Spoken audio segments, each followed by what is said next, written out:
Welcome to the final chapter of my journey to Google. And spoiler alert, you can probably tell by the title that I did get the job. But the reality is that this part of the journey was rock bottom for me. It was the most difficult. And yet it was so important because that is where I stumbled upon unpredictable joy, where I learned things about myself that I would have never discovered. I can't wait to tell you about it.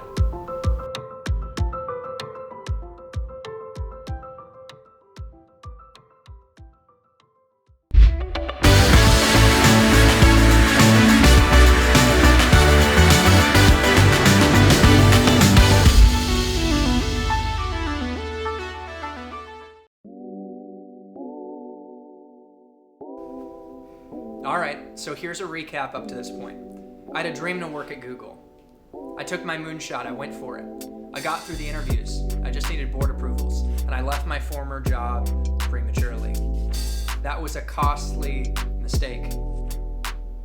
It led to going on 5 months of fun employment. I became a dog walker for WAG. We spoke about that in the last video. It was unexpectedly joyful. It was a simple, great time. I learned a lot. But today's chapter took an unexpected different tone. At this point, I finally had to confront that I put myself into debt. Dog walking wasn't keeping up with my bills and my expenses in Boston. And after one final night out partying, hungover the next morning, my dad came to pick me up in Boston to drive me back to Florida. I had to now live with my parents. And in that car ride, the shame, the self-loathing was mounting. What had I done? I made a reckless, uncalculated decision, and I was paying the price. I had put myself into debt to have to live with my parents. My dream was about to collapse. Usually it'd be great to see my family, but not in this context. I didn't actively choose this. I couldn't sleep at night. I was so anxious, I felt like I was walking around with an 800-pound boulder on my back. This was a fall from grace, and yet I kept pushing forward. And I had this unreasonable, reckless faith that things would still work out. You know what I did? I kept proclaiming to people, I'm gonna work for Google, even when I didn't believe it, but I kept proclaiming it like a crazy person. And I started to focus on what I could control.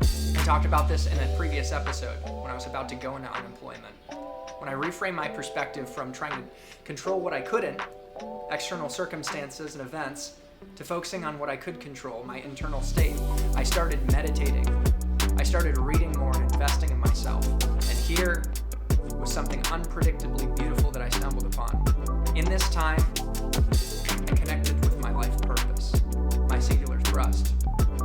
I picked up the pen and started writing. Life knocked me on my ass so that I could create the content that would become Pursuit of Possibility. I cried tears of joy. I had time to write. I was stressed, I had no confidence, and yet I was starting to create fulfillment and generate an incredible future in which I would live into. And something else happened. I woke up one morning to a picture of one of my parents. It was their mugshot.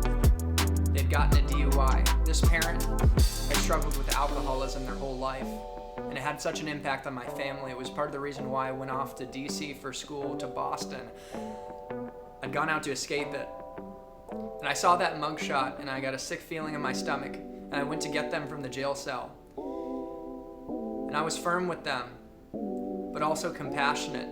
And in this moment, transformation began to occur.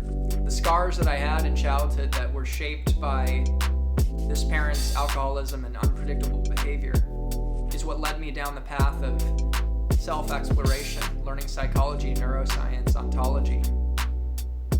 And at this point, I was finally in a position to change the trajectory of their life, our family's trajectory, and to write a new script. And I picked up the pen again.